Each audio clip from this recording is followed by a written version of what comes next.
Mon cerveau n'était pas encore réveillé que je noyais déjà dans du scroll. 30 minutes plus tard, merde, j'étais déjà en retard et stressé. Ma matinée était foutue.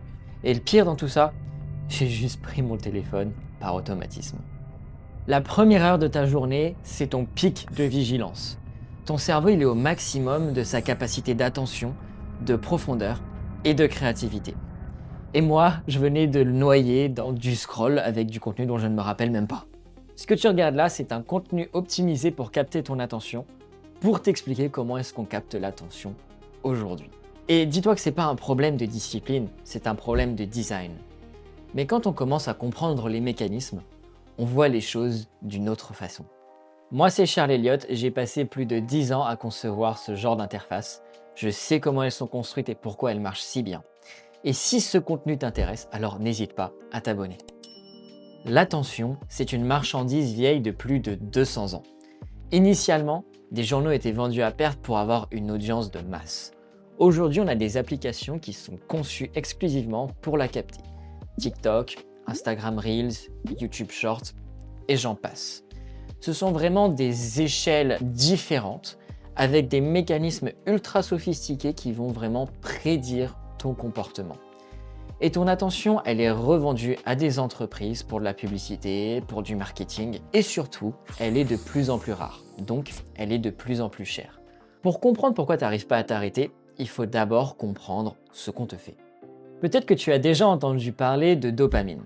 La dopamine, c'est l'hormone du désir. C'est pas le plaisir. Il y a une différence entre je veux manger une pizza et j'ai mangé la pizza et c'est bon.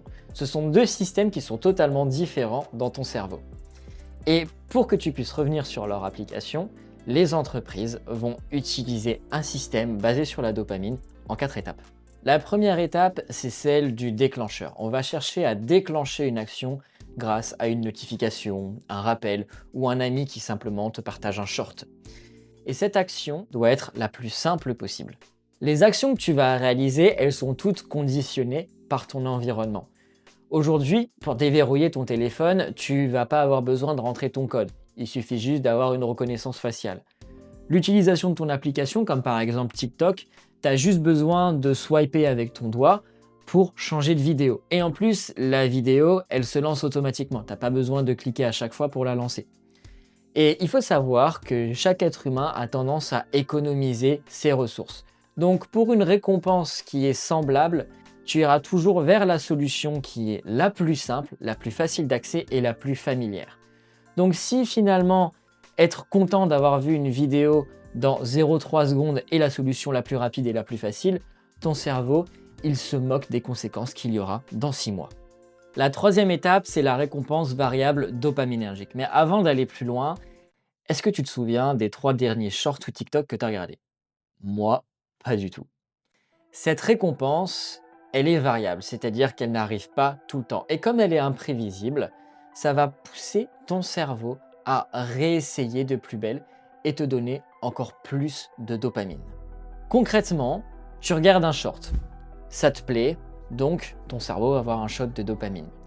Tu regardes le short suivant, il te plaît pas du tout, mais comme tu as déjà eu l'hormone du désir, tu as envie quand même de continuer et tu vas continuer à scroll, etc. Et c'est exactement la même chose pour le casino, pour certains systèmes d'apprentissage. On va vraiment renforcer les habitudes grâce à la dopamine. Et enfin, la dernière étape, c'est tout ce qui va être investissement personnel. Les likes, les abonnements, les commentaires, la création de playlists, etc. Tu vas être engagé dans une communauté, donc tu vas être beaucoup plus propice à rester. Ces 4 étapes, TikTok les maîtrise parfaitement. Et vu la quantité de données qu'il possède sur toi, il pourrait très bien te construire le feed parfait où tu aurais du plaisir à regarder chaque vidéo.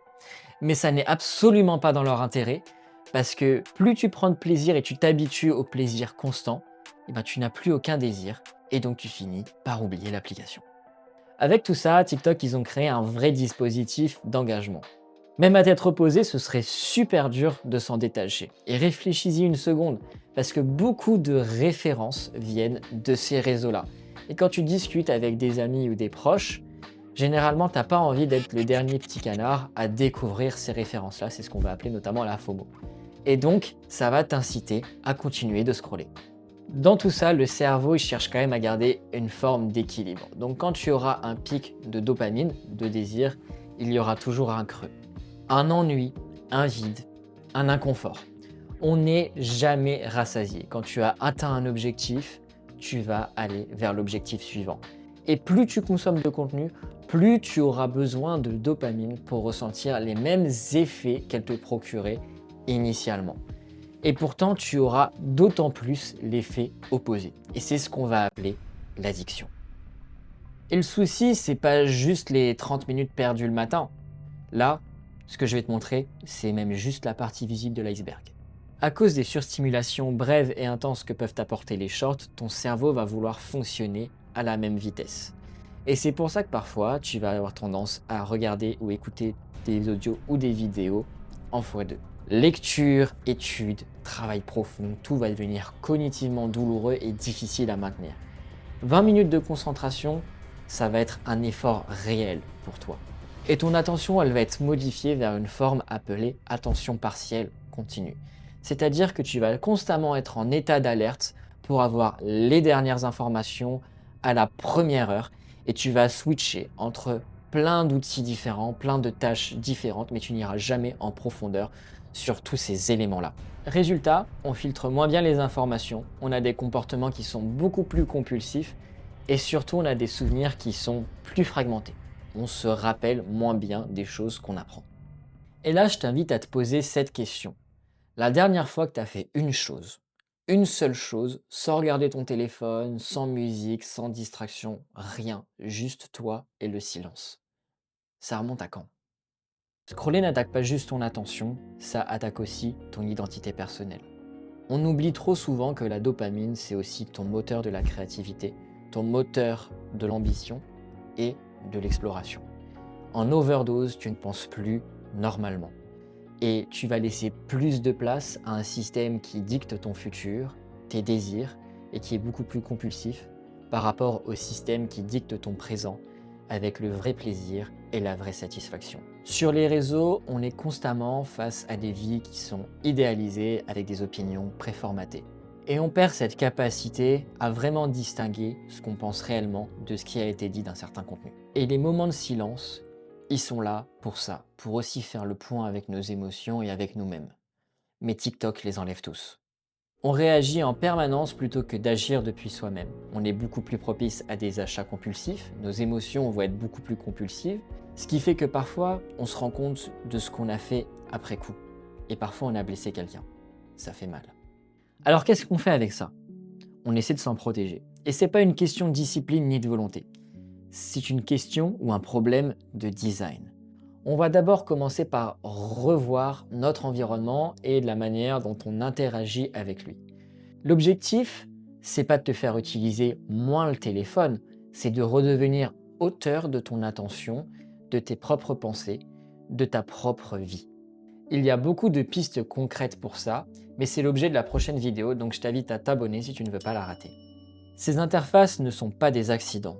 Chaque détail, la couleur, le scroll infini, les notifications sont pensés par des gens comme moi. C'est pas de la magie, c'est de l'ingénierie.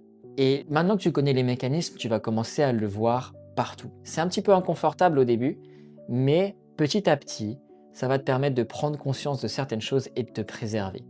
Et dans la prochaine vidéo, on parlera de qu'est-ce qu'on peut faire pour redesigner ton environnement afin que tu puisses rester maître de ton attention.